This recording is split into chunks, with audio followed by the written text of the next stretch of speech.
Hello, hello, hello, and welcome to Nursing News You Can Use at 5. I'm Tina Baxter, your host, and I want to say hello to all of you that are following on our Baxter Professional Services and Nurse Shark Academy pages on Facebook, and hello to you that are following on the Nurse Shark Academy YouTube channel. Thanks for tuning in for this week. Today is Wednesday, May the 22nd, 2024, and we do have a lot of news to cover for you today, but I wanted to start off with our affirmation for the day. And it is this: I remember that all that I ever need to know at any given moment is always revealed to me. I remember that all that I ever need to know at any given moment is always revealed to me. So, those are the daily affirmations from the Louise Hay calendar for today. So, we're going to go ahead and get into some news, but I did want to also point out that coming up on June the 1st, the link is now there for you to see in the comments. But coming up on June the 1st, we are having our Fall Back in Love with Nursing workshop. So if you want to attend, it does not cost anything. Hop on there and get your tickets and register at the nursesharkacademy.biz for our event, the Fall Back in Love with Nursing event. We're going to talk about nursing, entrepreneurship. We're going to talk about kingdom principles for nursing. I don't know about you, but I've gotten tired of hearing about all the complaining about the shortages and all this stuff, right? I report on it every day, but I want to talk about real solutions. And so if you want to talk about solutions and how to position ourselves and to actually do things according to the word of God, then join us for this event on June the 1st. You can sign up at the nursesharkacademy.biz. So that being said, let's get into the news. And our first article is coming from Fox 59, and it's a follow-up on what we reported on last week with the cyber attack with Ascension, and it says that it continues. So according to Fox 59, the cyber hack of the Ascension healthcare system of last week continues as patients and their families express concern about the level of healthcare they're receiving. Mark Hammond, 74, entered Ascension St. Vincent's Hospital in Indianapolis Northside on Mother's Day and is being treated for a blood clot in his lung and an infection. According to Rebecca White, who's a Texas nurse who flew home to Indy to be by her father's side, when you have different types of diseases, bacterium being one of them, they can get out of hand very quickly, and that's when organs start shutting down. So delay in this way, absolutely, we are very concerned. Across the board, physicians are frustrated. They're not able to make decisions in a timely manner because they're not getting the information, and nurses are very frustrated. They don't have the resources that provide the care they're used to providing to patients. Ascension has admitted that its systems are compromised and patients may experience care delays. White said her father's care has also been compromised. She goes on to say there's delays across all the systems from radiology. We're still waiting on those MRI results. They could be back today. Maybe they may not be back today. Lab work is taking longer. Orders that are being placed today are being implemented on the next day. So some of the nearly 24 hours after an order has been placed, the nurses are taxed. They have high nurse to patient ratios. And what that means is that when you're paper charting, you're not going to be able to see the patients and do the assessments in the way that you could when the system was up. When asked for an update about the progress made in bringing its systems back online, Ascension issued the following statement. Pardon me. All Ascension hospitals, physicians' offices, and care sites remain open and operational. Despite the challenges posed by the recent ransomware attack, patient safety continues to be our utmost priority. Our dedicated doctors, nurses, and care teams are demonstrating incredible thoughtfulness and resilience as we utilize manual and paper-based systems during the ongoing disruption to normal systems. So I want to stop here real quick and just make a note because I was talking about this with some of my colleagues, my nurse colleagues. And we, us older nurses, started our practice and started our training on paper charting. So for us going back to paper charting probably won't be as a big of a leap as it is for nurses who've never experienced paper charting. And I remember when we first moved to electronic medical records, we used to have these days where they would call like a downtime practice, and you would not be able to access the computer for like 24 hours. You would practice documenting in downtime, so you prepared for this. so that your skills can still stay up and what you need to do in paper. And I don't think that kind of stuff is happening any longer. Or if it is, I'm not aware of it. And so a lot of these newer nurses don't know how to document when it's not a point click on the computer or a quick brief note that you type in. And so this is where some of those problems come in. And it says our teams are working directly with any patient whose appointment or procedure will need to be rescheduled unless instructed otherwise by their care team. Patients should continue to attend appointments as scheduled. Our care teams are well versed on dynamic situations and are appropriately trained to maintain high quality care during downtime. Our leadership, physicians, care teams, and associates are working to ensure patient care continues with minimal to no interruption. So they also go on to say, we're also working diligently on our restoration efforts. We're making progress. However, it will take time to return to normal operations. And it goes on to say more. And so basically, this is what's happening. It's continuing to affect patient care, according to this report. It's certainly going to affect the work that the nurses and the doctors and the other healthcare staff do. So just keeping abreast of that and what's happening with that. Okay, so I want to get to our next story. This story I just happened across a couple days ago. This is about HCA. So this was came from Becker Hospital Review, and it says HCA, Nashville, Tennessee-based HCA Healthcare plans to roll out a generative AI tool across its emergency department. So AI is coming to your local emergency room. In 2023, the health system started piloting a platform that uses ambient clinical documentation from Augmedix and Google's generative AI to draft ER notes for ED visits. About 80 physicians at 4 hospitals tried out the program with, quote, generally positive results, an HCA executive said in March. HCA intends to scale Augmedix Go ED technology at about 184 EDs, likely in the fall. Augmedix CEO Manny Krakaris said in May 13th in a call. Mr. Krakaris said Augmedix built the technology on over 10 million patient encounters at a health systems such as HCA in Chicago-based Commune Spirit Health. We have been and continue to work side by side with our strategic partner at HCA Health Care to calibrate and optimize our AI products. So it goes on to kind of talk a little bit more about that they're plan to expand this. There's also a transition to Meditech Expanse EHR. AHA says the health system plans to expand the use of the technology to more hospitals, but the rollout is not directly linked to Meditech Expanse. So I'm curious to see, one, who all the principal players are in this, and two, as an LNC, I do have my hesitations and concerns about AI dictating notes and predictive texting or predictive things for saying things. The question also becomes, if AI wrote the note, did the clinician really write the note? And if they didn't, can their services be billed?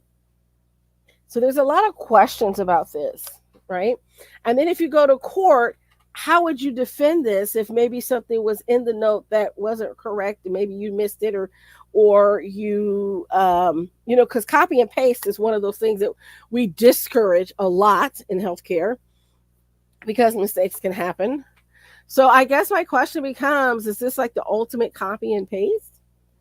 There's a lot of questions that I have with this, and there's going to be a lot of discussion about the use of this legally, and what it would mean in case there's something that does happen and there has to be a lawsuit. Just questions, just many, many questions about this.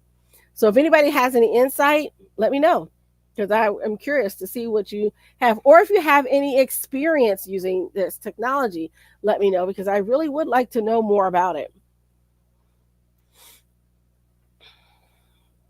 Okay, and the next story This is coming from Boston 25 News, and it says one of the largest healthcare systems in Massachusetts is laying off nearly 200 workers.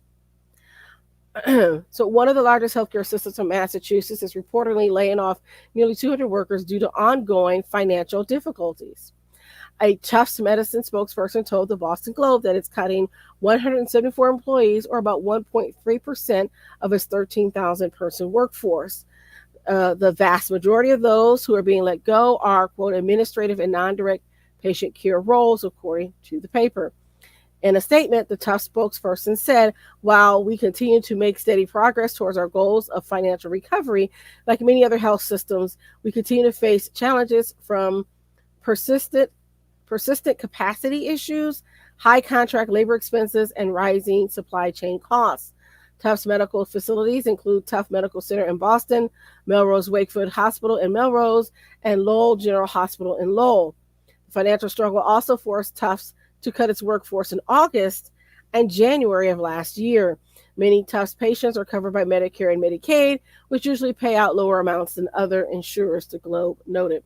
So we'll keep an eye on what's happening in that situation. But for those that are losing their job, it's always tough, and I wish them well in finding new employment.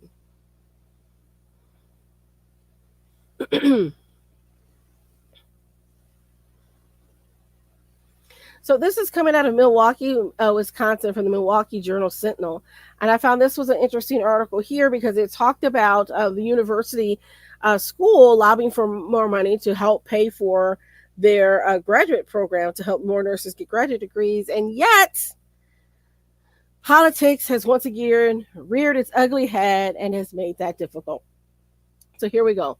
Milwaukee Journal Sentinel says University of Wisconsin nursing deans lobby for more money to graduate more nurses. Then DEI questions arose. Nursing school deans across the state were hopeful around this time last year. They were working with the Republican state senator on a plan to increase student enrollment and graduate more nurses. But concerns about diversity, equity, and inclusion, or DEI, became a sticking point in the process and played a role in the plan stalling out, according to recently released emails obtained by the Milwaukee Journal Sentinel.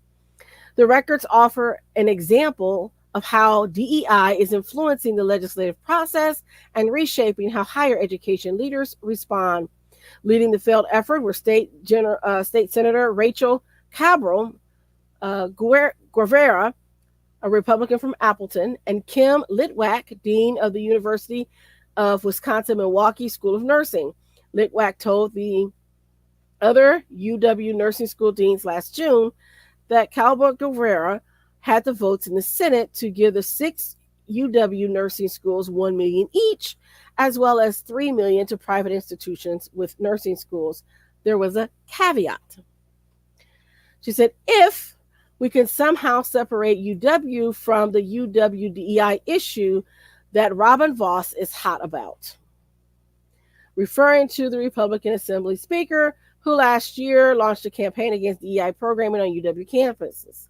He is willing to support the nursing initiative if we can find a way, truthfully, to talk about our way of doing things. The legislature never took up Cabral Guevara's proposal to get nursing schools more money. The records don't show why the plan didn't pan out.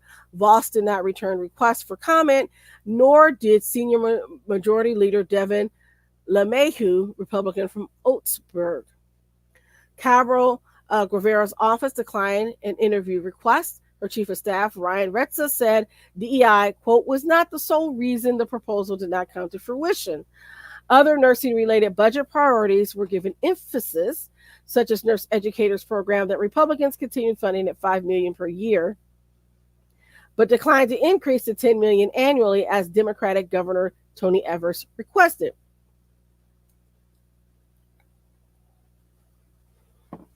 Cabral Guevara said, this is one budget project that simply was not able to pan out successfully.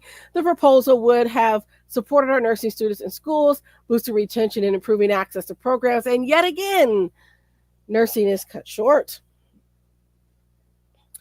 So let's talk about this because there's a lot that's happening on the university side. And I'm talking universal. All colleges are having these discussions. And so it says emails show Cabral Guevara reached out to Litwack in March of 2023 about nursing education legislation she was crafting. The state senator is a nurse practitioner who previously taught at UW Oshkosh College of Nursing. So again, kudos to you, Cabral Guevara. I love to see when the nurses are actually involved in policymaking. So it says modeling by the State Department of Workforce Development shows Wisconsin is expected to be short about 20,000 nurses by 2040. Litwack asked the other deans at UW Madison, UW Oshkosh, UW Green Bay, UWE Eau Claire, and UW Stevens Point for feedback on Cabral Guevara's proposal. The records, which were part of a broader journal sentinel request that took the UW system 9 months to turn over, show the deans agreed on a plan to increase enrollment by 10% over 2 years. In mid-June, Litwack told the other deans Cabral Guevara told her she had enough votes in her chamber, but DEI remained a concern for Voss. Litwack said she explained to the senator how nursing colleges' accrediting bodies encourage a holistic admissions process that considers factors beyond GPA, how hospitals prioritize diversifying their workforce, and how healthcare outcomes improve when patients identify with their caregivers. So again, this is this is a problem, because it says later on that Litwack then asked about the school's pronoun policies and mandatory diversity statements. She said UWM didn't require students to designate their pronouns, but respected students who made their own requests. Makes sense to me. Sounds very reasonable. Soon Yoon Chung of UW Oshkosh confirmed the nursing college has no personal pronoun requirement, no diversity statement mandate, and no diversity officer. Vanda Hooten weighed in again, saying UW Green Bay also didn't require students to declare personal pronouns or sign a diversity statement. Good grief, she wrote. This is all coming from RV, not Rachel. Litwack emailed back referring to Voss. Litwack did not respond to an interview request. UWM referred the request to UWM system. The system spokesperson Mark Pitts in a statement offered appreciation to Evers and the legislature for passing nursing program funding, and added more money would help us increase our capacity to train the next generation of nurses our state desperately needs. And so again, there's all these discussions about DEI and what does it mean. That's really derailed a lot of things. A lot of things. So there's more into this story. Please take a look at that. I don't have time to get into all of it, but it just makes one tired when you think about all the things that could be accomplished and we're letting this one little thing stop us. All right, let's take a quick break and we're going to get on to the next story. Fall back in love with nursing workshop. Join us for this important webinar. Are you tired of talking about the problems in nursing and never hearing about the solutions? Are you ready for a fresh start? Come to our Fall Back in Love with Nursing webinar. I'll introduce the He, Me, We framework of entrepreneurship and the 12 principles of kingdom nursing. Don't be eaten alive. Join the Nurse Shark Academy and come feel the sun. Join us today at the nursesharkacademy.biz.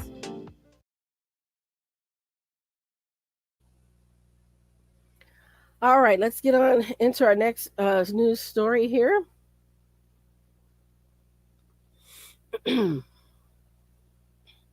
Okay, this one, we've got a couple of these stories today, and I'm not sure where the rash of pretending to be a nurse is going on, but we've been covering these things.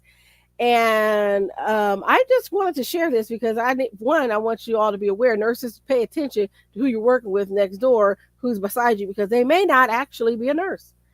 Here it says, this is from Indianapolis. It says, convicted sex offender lied about identity, worked as a nurse without a license, court documents say.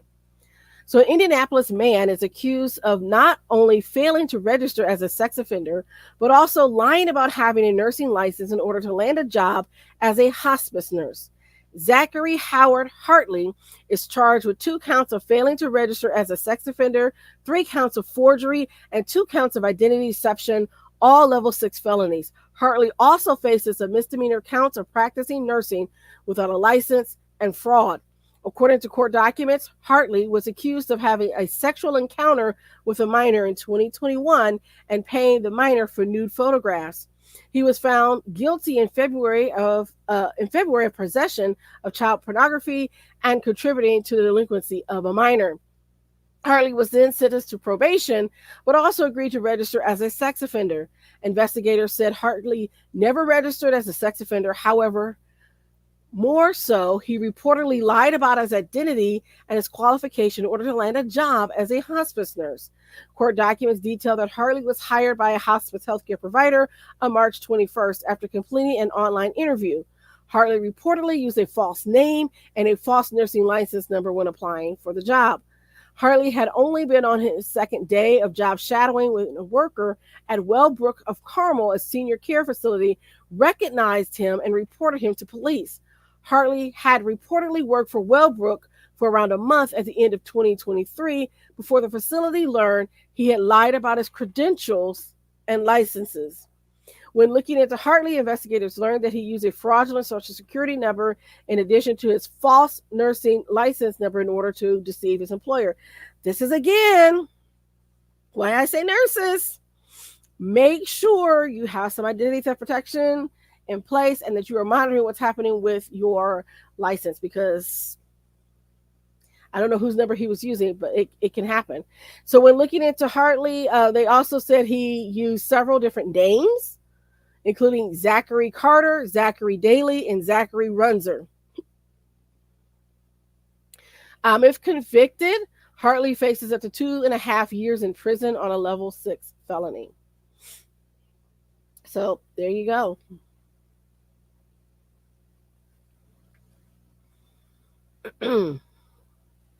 Which brings this one up. So I thought I'd go ahead and get this one out of the way.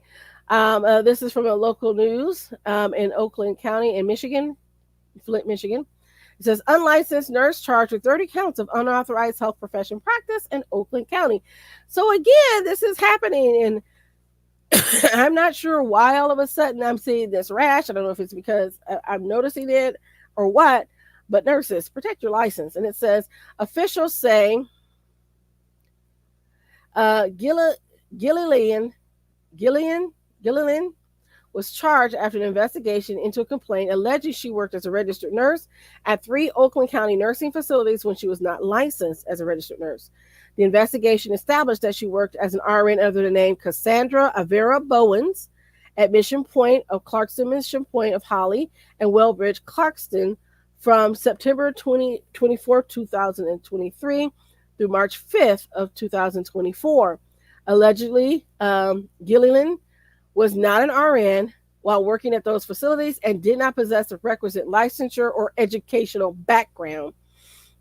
The 52-year-old woman was charged in Oakland County, where she was granted a $75,000 personal recognizant bond. She is next due in the court for probable cause conference on June the 4th, and preliminary examination is scheduled for June 11th at 2 p.m.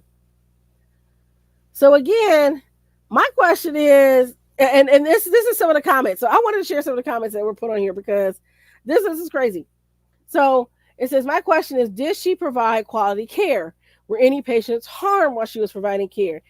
Did she not medicate patients properly? There's plenty of RNs who have went to school and have to take their exams for licensing, but should never work with people and do not provide quality care. Start charging those people.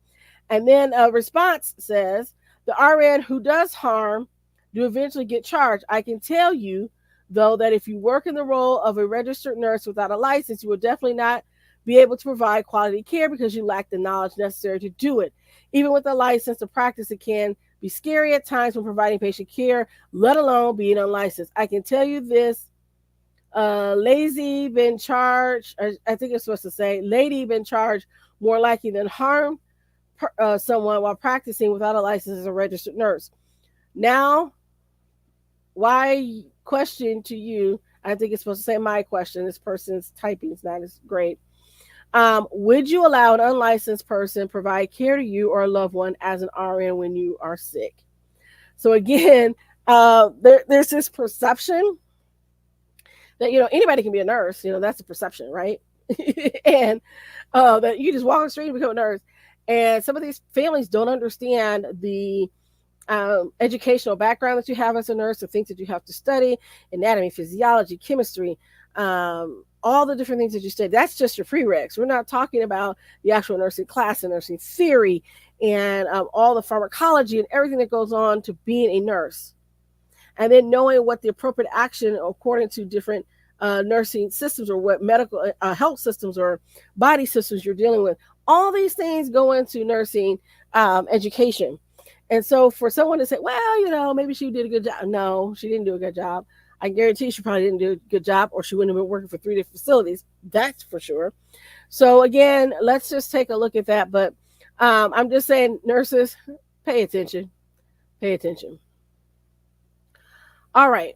So here's another story, and it says, this is from CBS 47 and Fox 30 Action News Jackson. This is coming from Jacksonville.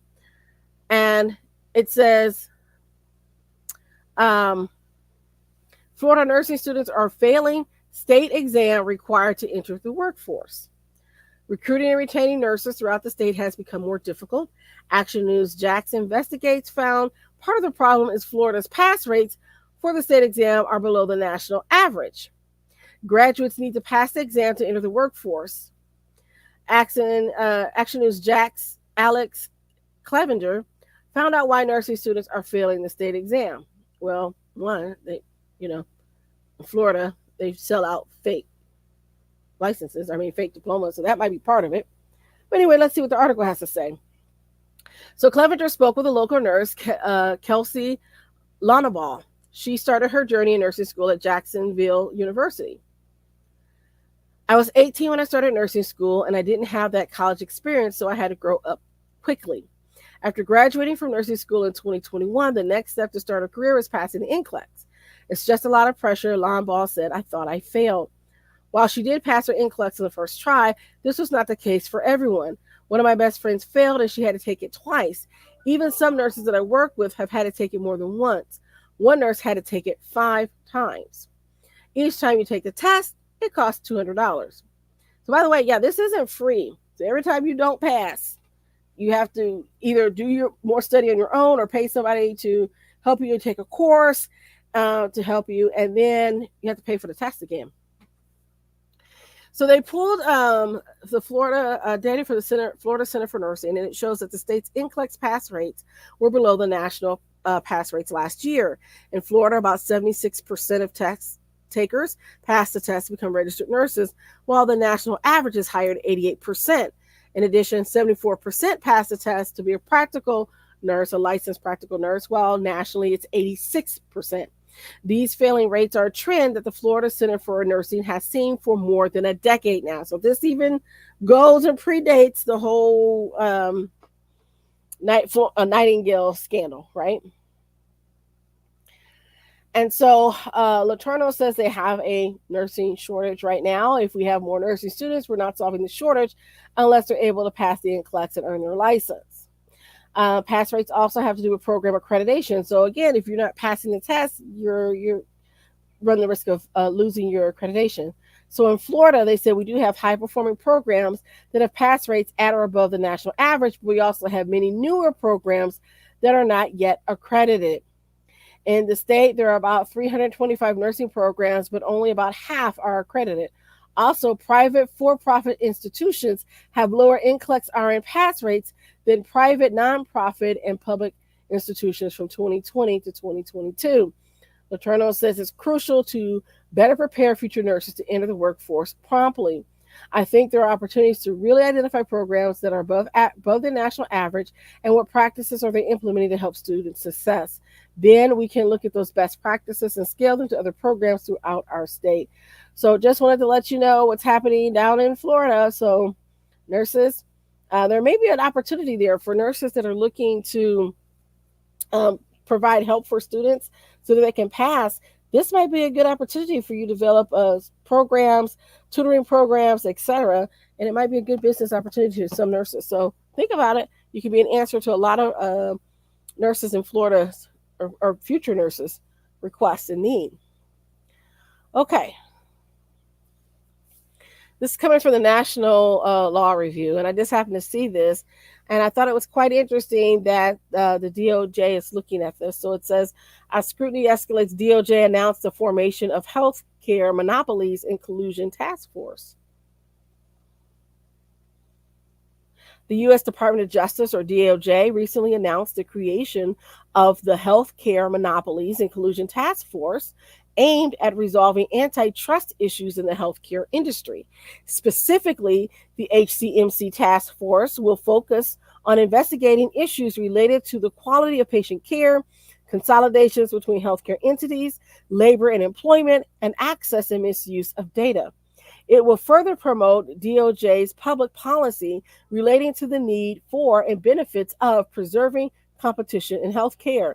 The HCMC task force mandate is broad and extends to scrutiny not only of direct healthcare service providers, but also of companies that work with healthcare data and healthcare technology.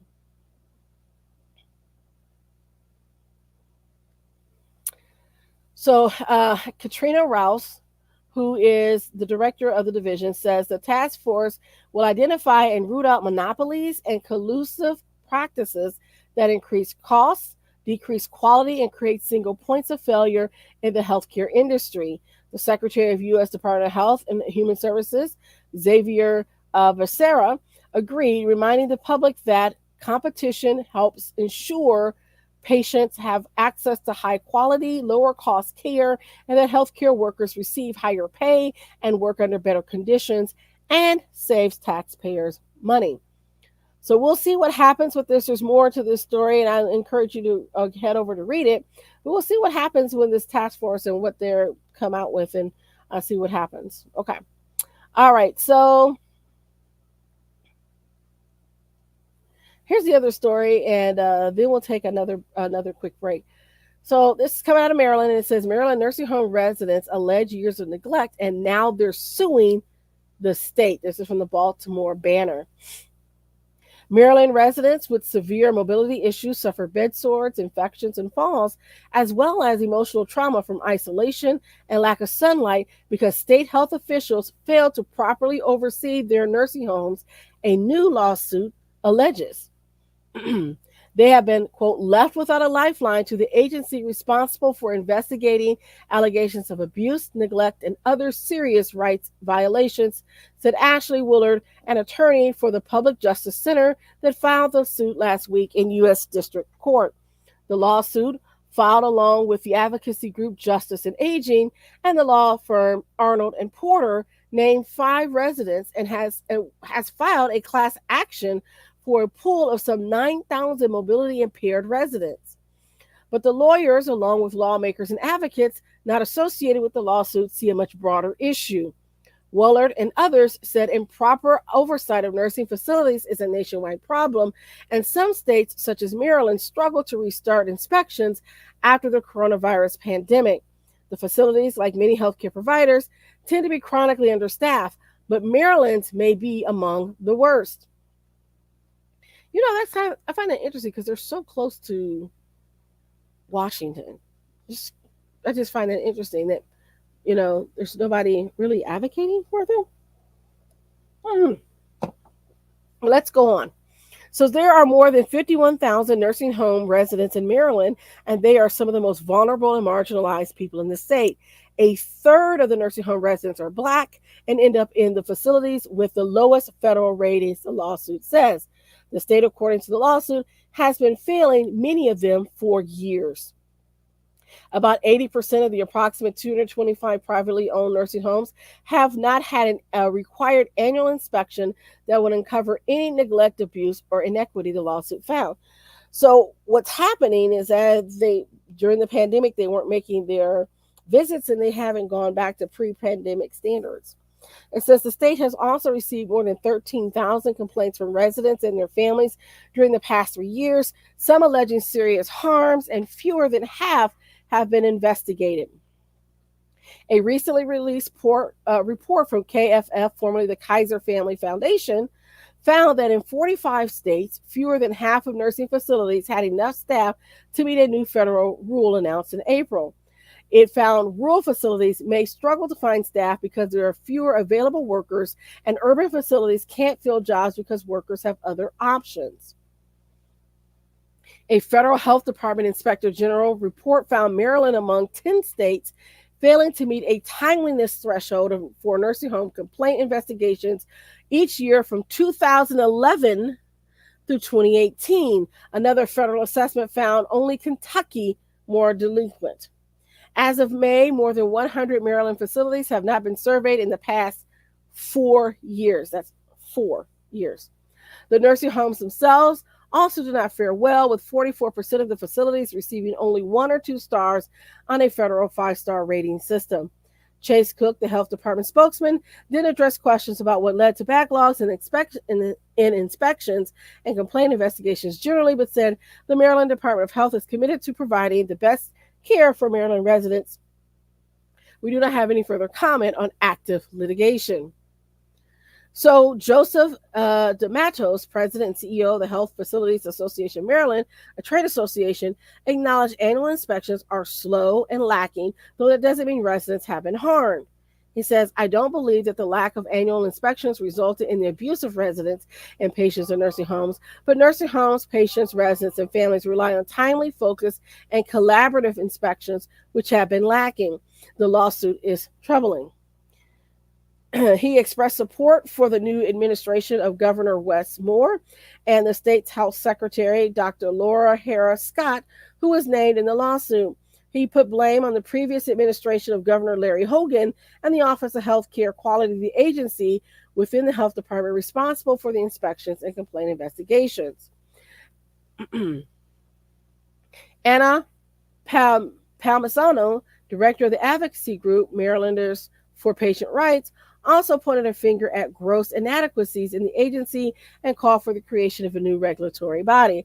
So we can see where this is going. We'll keep an eye on this, but I just wanted to make you note of this lawsuit. There's more in the Baltimore Banner if you want to read more about this article, but I found that this was quite an interesting take on what was going on and happening. All right. We're going to take a quick break and then we'll come back up for our next story. Poor staffing, stagnant wages, no work-life balance. Stop being eaten alive. Find your joy, strength, and happiness. Become the leader you are always meant to be. Nurse entrepreneurs are using their skills to launch successful businesses every day. Make your dreams come true. Join the Nurse Shark Academy and come feel the sun at thenurssharkacademy.biz. All right, let's get into our next story.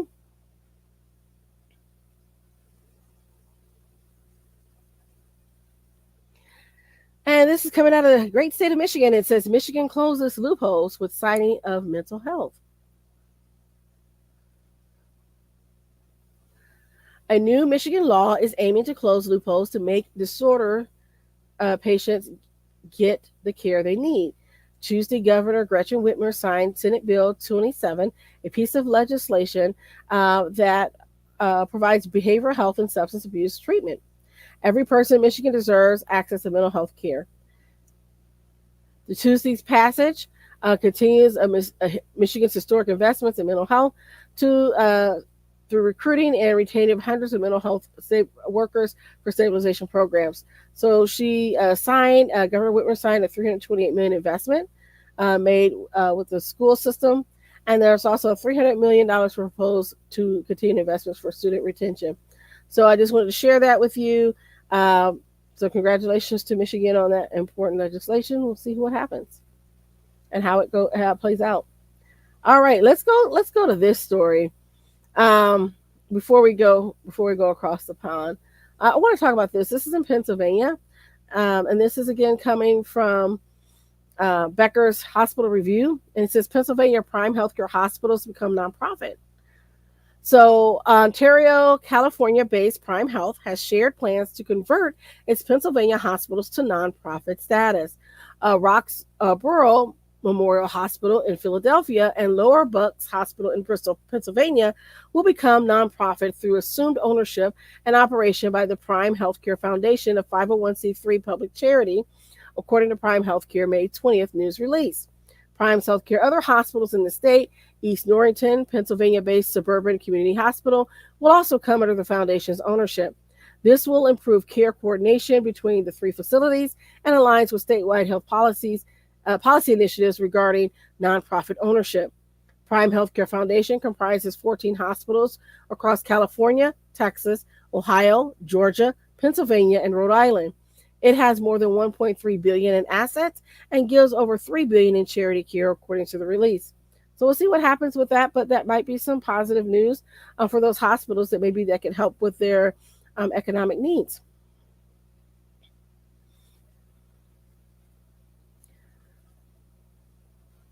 Okay, so let's get to this story. This is an update to the ongoing saga of Steward Healthcare.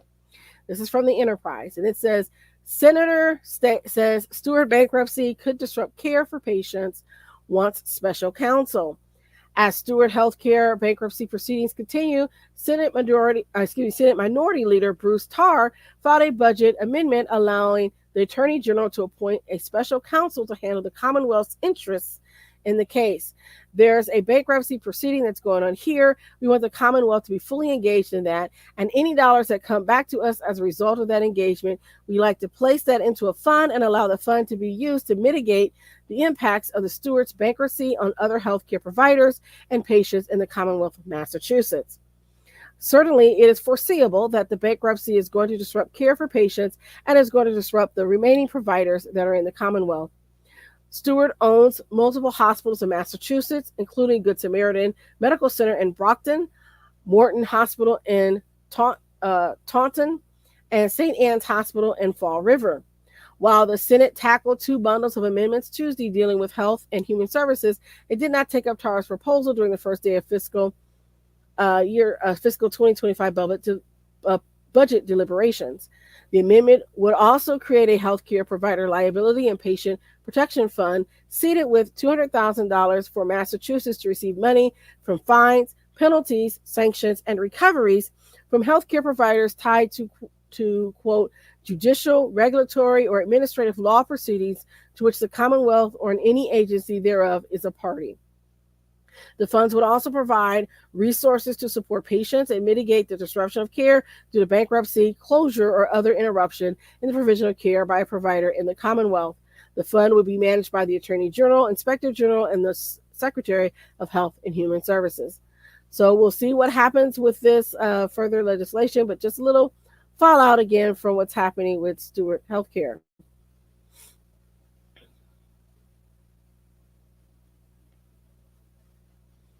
Okay. Nurses, are you burnt out, frustrated, looking for something new? Are you looking for more? Nurses, are you ready to feel the sun? You will dream big and expand your consciousness as an entrepreneur. Your nursing license is your key to freedom. Join the Nurse Shark Academy at the nursesharkacademy.biz today. All right, and let's get on to our last story of the evening. And nurses, I want to hear what you have to say about this because I found this was kind of interesting. And I don't know, but it says under new CLIA regs, nursing degree no longer sufficient for high complexity testing. Updated CLIA regulations made clear that a nursing degree is no longer considered sufficient training to perform high complexity testing, resolving what had become a point of controversy within the lab industry. The new regulations, which went into effect in January, reversed a previous U.S. Centers for Medicare and Medicaid Services policy under which the agency recognized a bachelor's degree in nursing as meeting the educational requirements for performing testing deemed high complexity under CLIA. Under the updated regulations, a nursing degree will not qualify individuals to perform high complexity testing, but it will qualify them to perform moderate complexity and CLIA waive testing, provided they meet certain additional continuing education requirements. Joel Siad, governor of the board of the College of American Pathologists, which had opposed the previous CMS policy, said the organization viewed the revision favorably, noting that while CAP did not believe a nursing degree provides individuals with sufficient training to perform high complexity testing, it recognized the need for nurses to perform moderate complexity and CLIA wave testing for purposes such as point of care testing of patients at the bedside or in the operating room. Wow. Okay. The origins of the previous CMS policy are somewhat unclear. The question of nurses in high complexity testing first became an issue in 2016 when the agency published a policy memorandum that included the notice that a bachelor's degree in nursing met requirements for earning a degree in a biological science for high complexity testing personnel. So, okay, so on the face of this, right? On the face of this, it sounds like, okay, well, nurses, you don't have enough of a biological degree to do this. Which, okay, I understand this is kind of what it sounds like. But then I think about a lot of times when you are in training as a nurse, they don't really, you're not, drawing the labs, running the labs, and doing the things that you would normally do. Now, I worked in the lab and did some of those things. So I had some of those skills before I even became a nurse. I did that as a student. So my question is, are you saying that maybe they need to have a special training afterwards? I don't know. So as the CMS said at the time that this did not represent a new CLIA policy, but was simply a clarification of existing CLIA policy. Many in the lab industry were caught by surprise, however, as Matthew Schultz, Director of Government Relations at the American Society of Clinical Pathology, in a 2022 interview, says his organization was caught off guard by the announcement and could not find any previous documentation of the policy. In 2018, CMS put out a request for information asking for comments on a proposal to formalize its policy on nursing degrees as a qualification for high complexity testing. So I guess my question then becomes, what do they consider to be high complexity testing? So the agency received close to 9,000 comments in response to the RFI, and nearly all of them opposed codifying nursing as a degree qualifying for high complexity testing, with organizations including CAP, ASCP, the American Association for Clinical Chemistry, the American Society for Clinical Laboratory Science, and the American Society for Microbiology coming out against the measure. So my question then, if we were to include that as a clinical course for nursing, would they reverse their course? I don't know. So other major U.S. nursing organizations, the American Association of Nurse Practitioners and the American Nurses Association, publicly comment on the RFI, both issuing statements supporting codification of a bachelor's in nursing as a qualifying degree for high complexity testing. In its response to the public comments that is published along with the updated CLIA regulations, CMS noted the overwhelming opposition to the proposal and said that it agreed with the commentators that the knowledge and experience required for high complexity testing may not be obtained in the nursing curriculum despite its science course requirements. And this is, again, one of the things that I have a problem with. This is an aside, this is a teenism that I have with sometimes the curriculum in nursing school. As a person who has a degree in biology, I was disappointed in some of the classes because they don't actually teach you things practically. We should be beyond this is the cell conversation, right? We should actually teach practical implications for the knowledge that we have. So I just think that there's just isn't enough of that, and that's just my preference and my opinion. I know there are some nurses that are over there, don't make me take more chemistry, don't make me take more anatomy. I think you need it. I happen to agree with it. And others may disagree with me, and that's fine.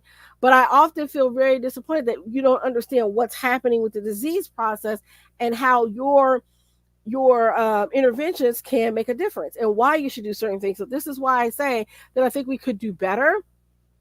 And I think as nursing leaders, we need to go back and think about this.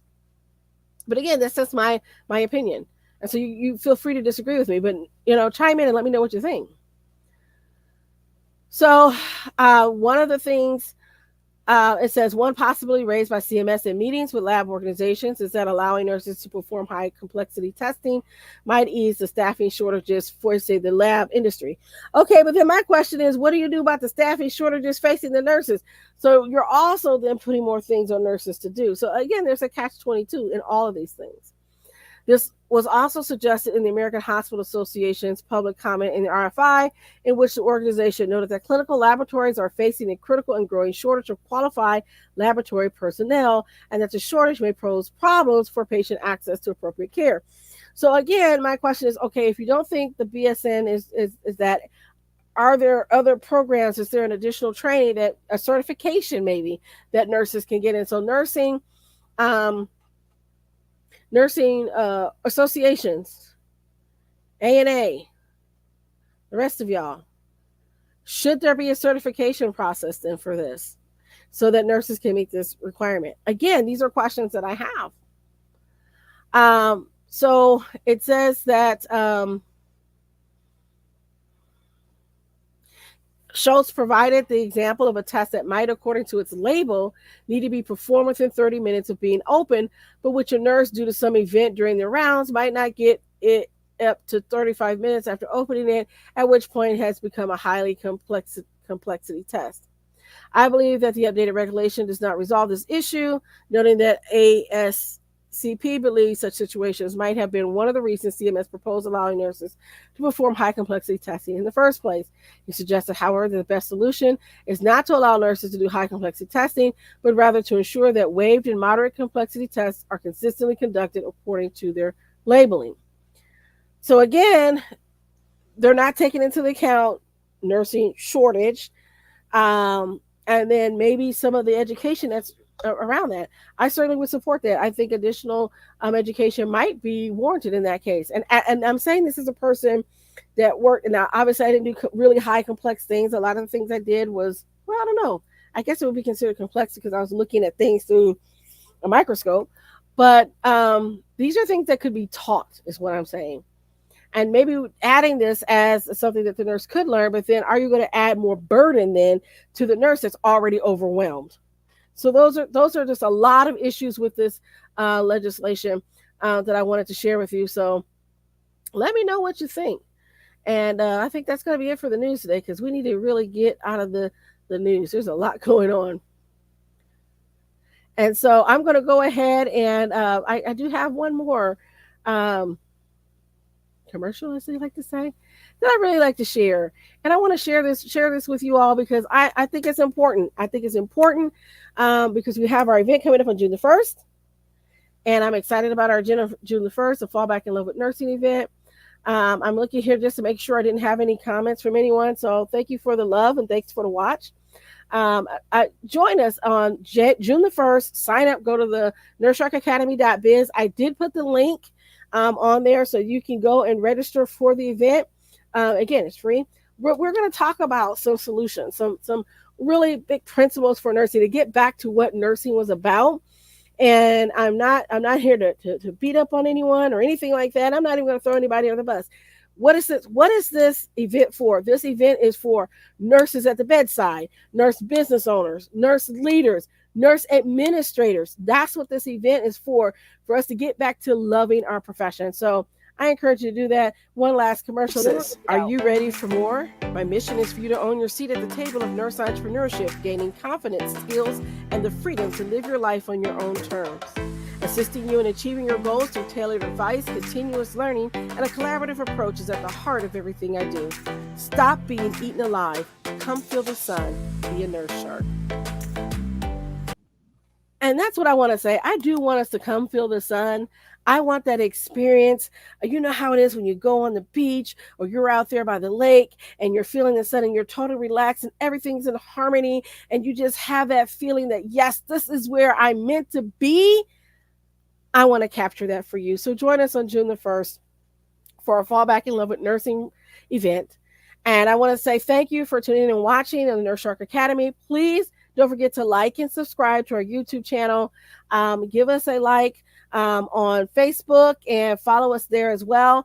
And don't forget, we have our other show, the Nurse Shark Academy show, where I interview nurse business owners and leaders. And so if you're a nurse business owner and leader and you want to come on the show, reach out to me. Let's have a conversation, because I want to talk to the nurse next door. I want to talk to the nurse that has her own home care agency, or the nurse that's making the bath lotion in her bathroom, and now she's in her kitchen. She's going to be selling it. I want to talk to the nurse entrepreneurs out there and what you plan to do and shine a light on you. Hi, Auntie. My aunt's watching. Hi, Auntie. So I am encouraged by this. I really do want you to do these things. Get into it and find out what the possibilities are. There's so many possibilities out there. I've had nurses that were had home care agencies and real estate agents and authors and um, nurses that have infusion companies and working in network marketing and all these different things that you can do. Wellness coaches, patient advocates, legal nurse consultants like myself, all these different things that you can do as a nurse. Why not tune into the show, the Nurse Shark Academy show, and find out what the possibilities are and come feel the sun? That's it for me. Have a great rest of your evening, and I'll see you next week.